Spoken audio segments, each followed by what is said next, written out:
Hi, in this tutorial I will be taking you through the basics of Adobe Illustrator.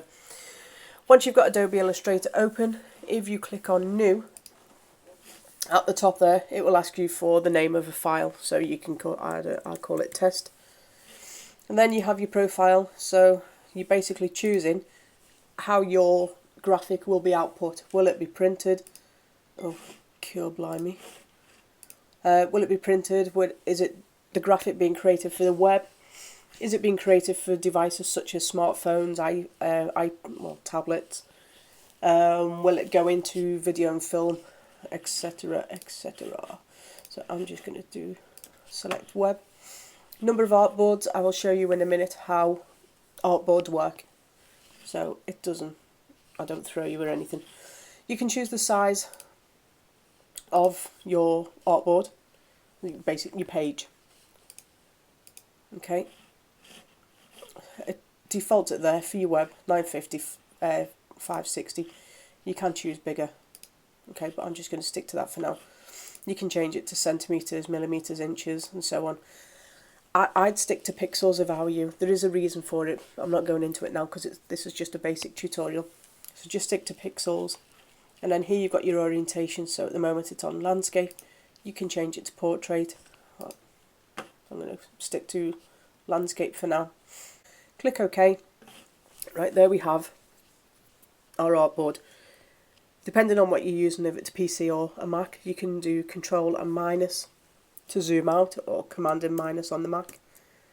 Plus sign, Command or Control and the plus sign. Minus sign, Command and minus, Control and minus to zoom out. Command and plus, Control and plus to zoom in. Left hand side you have all your tools. As I put all the different tutorials together, I will introduce you to all the different tools on the left hand side. The most important ones you need to know for now are your selection tool and your direct selection tool. As we go through each of the tutorials, I'll show you how they both work, as I say, as well as the others. Artboards, as I explained before, just let me zoom out so you can see what's happening here. On the left hand side here you have your artboard.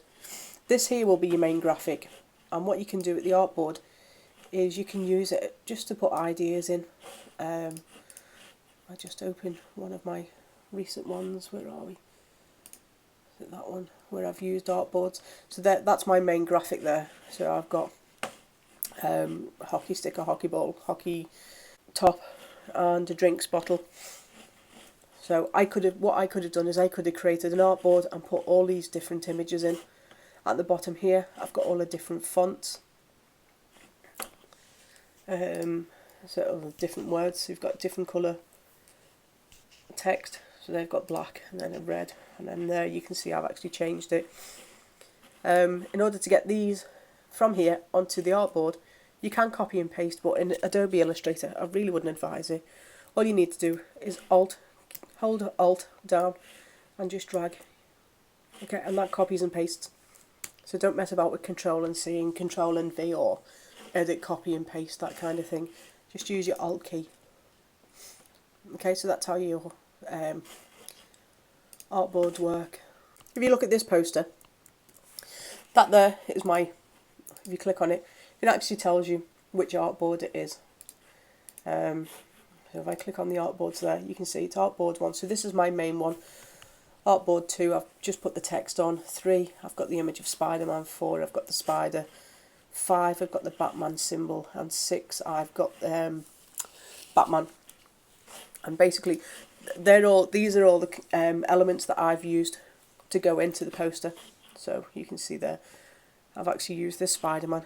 Here he is there. I will show you at a later date how to actually do that. And you can see I've drawn around Batman using the pen tool, dragged him onto there, and I've got the Batman. I've used the pen tool for that one as well, and the spider, I've got the image trace. Close that, come back to here. Right, okay, so if you wanted to get rid of one of your artboards, so there I've got artboard 1, that's my main one, keep that there. Don't want this one, so make sure I've selected the artboard icon and press delete, and it gets rid of it. Okay, I'm going to show you how to use the type tool text. So clicked on the T for text, and we click there, and if I just put in my name, there we go, and you will use the selection tool to select your text. It does show you as well in layers, so if you go to your layers, layer 1, there's my name. So if I wanted to edit that, and I had 20 layers there, I'd have to make sure I was clicked on this layer. And then what I can do is, in fact I'll change the size of it so you can see more clearly what I'm doing. So I've increased the font size. I can't change it to bold, so there, depending on the font, it depends on what your drop down options are here. Some of them only offer you regular, so I'm just going to choose bold for now.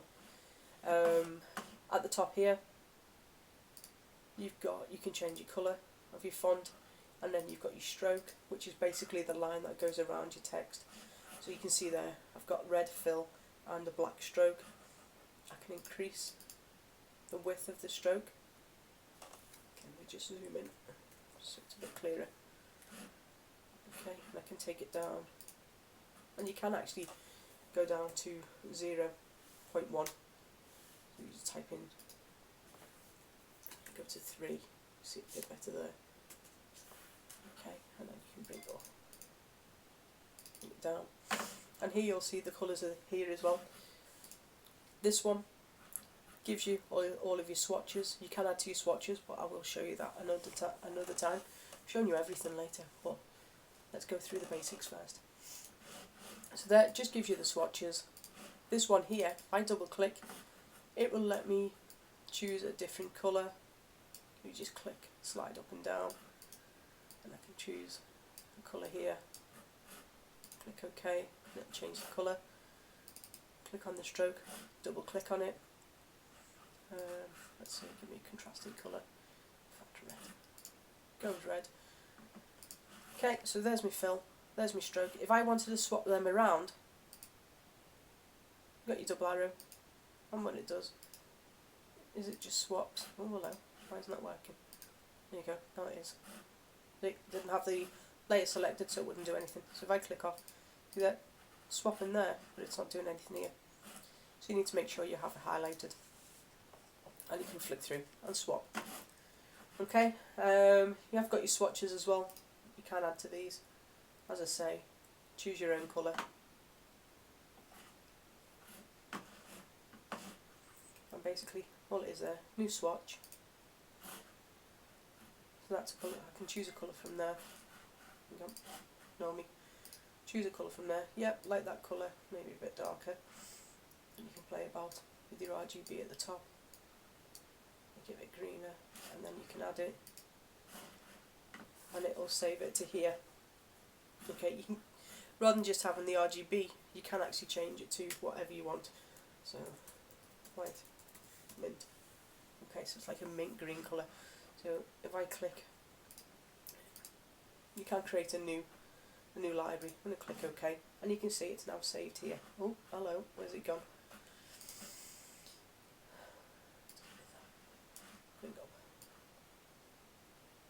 Okay, so scroll down.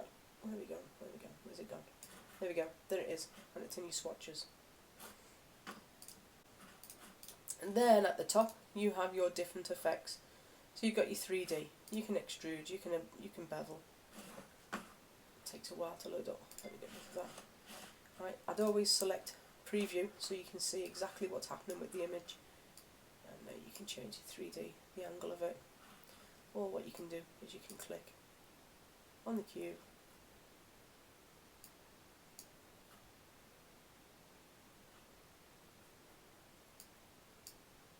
and change it to what you want, right? And then there you've got your different types of bevel. As you can see, it takes a while. It's quite a powerful package, this Adobe Illustrator.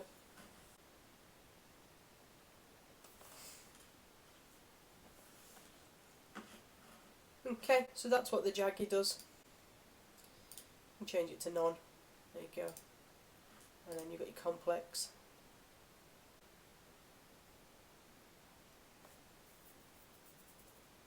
Right, there we go. That's what complex 1 looks like. depending on what you're doing. I mean, I wouldn't really use this for text, to be honest. And you can see there, I'd use it for shapes, but not necessarily text. It depends what you want. Right, and then at the top, what we have is you go to create outlines. What it will do is it will outline all of your text. Okay, doesn't do anything, but if you right mouse click and ungroup, you can then move your letters around individually. And this is where your direct selection tool can come in. If you use your direct selection tool, what you can do, if I click on that anchor there, drag it, you can actually manipulate each of your letters. This one here, right, you've got angular corners. If I click on that, it will bring them in.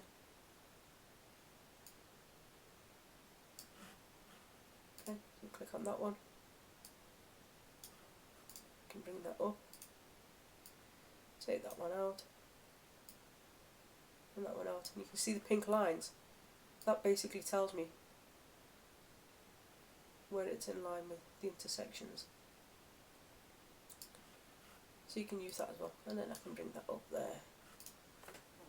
Okay, so you can play about with each individual letter, and then once you're done, what you can do if you wanted, I bring that back, maybe draw a box around these three, move them. Oh, I've just realised what I've just done. Control and Z to undo. I've got the direct.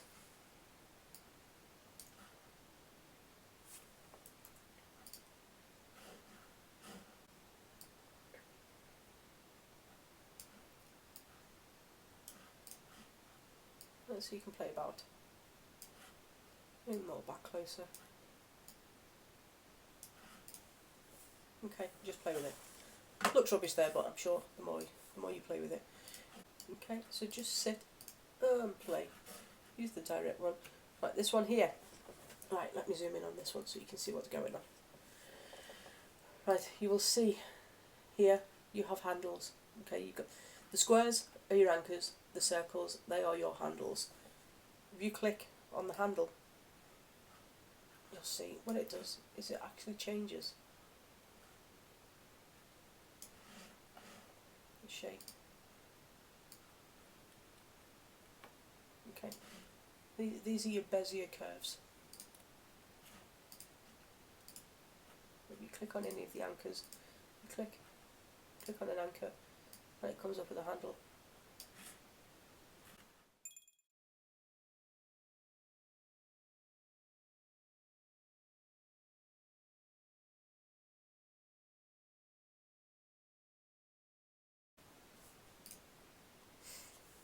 Okay, zoom out. There we go. And there you've got the O as well. You can play about the O.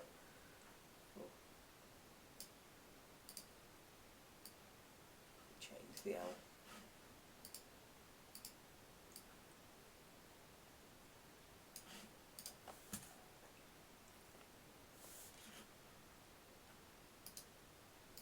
And you can keep going. And I'm going to stop there because I'm sure you've got the gist of it. I'll get rid of that. Type in my name again.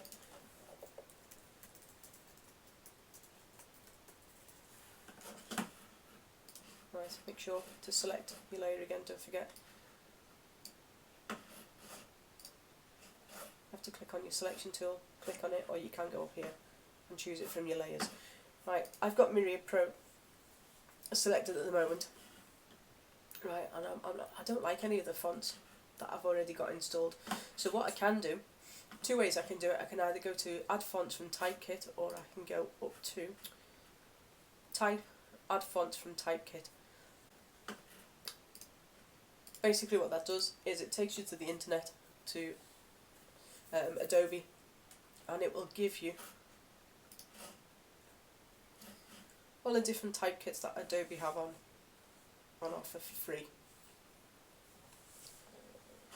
You've got your different types of font, so you've got your styles, you've got your sans serif, and you've got your serif. So basically sans serif is French for without tail, So you've got no tails on the end of your letters, whereas with the serif font you do. So on the G and at the bottom of the A, you've got these tiny tails.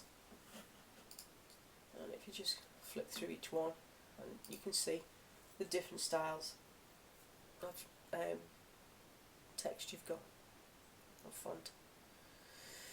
Then at the bottom, you scroll down, you've got the weight. So there you've got your regular, and then medium, and then you've got your heavy. Okay, so what that'll do, it will filter out all of the fonts that are heavy, and it'll just give you the heavy fonts. And you go back to light, and you'll see there that I've clicked on the two, so it'll give me both. We click on deselect the heavy, it will give me the light. And deselect that, it'll just give me all of them back. Okay, quite fancy, that one. I like that one. I like that one. If I click on that font I've seen, there it'll give you an example of what your font will look like, and there it will give you in the specimens an example of what they look like at different sizes, and then you can actually test what your text will look like. So if I type in my name there, okay, that's what it'll look like. If you like it, you can go to use font. If I click on that and I sync, what it'll do, I'll get a message from, there we go, there it is, Creative Cloud, and it's telling me that it's been added. So if I go back to Illustrator and I go up to here, right, can't remember what the thing was called now. What was it called? Oh yeah, memoriam. Right, so if I just type in ME, there we go, memoriam, and there's the text. Can I change the font? Right, it's only let me do the outline. It won't let me do the stroke. Oh, okay. Just made a line of me. Right, but you can see there, it doesn't actually use the fill. Let me change the stroke to pink and the fill to blue. It doesn't do anything with the fill. So depending on your font, depends on what it'll give you. There you can see the only style it gives you is regular, whereas if I choose a different one, let's see, let's try this one. That one only gives me its own. No, I don't know that one. I don't even know what that one says. Right, so there I've got regular, italic, bold, and bold italic. Go down, let's see what that one offers. That one only offers regular. There, again, italic, bold, bold italic, extra black. Okay, so depending on the font, depends on what styles you'll get as well.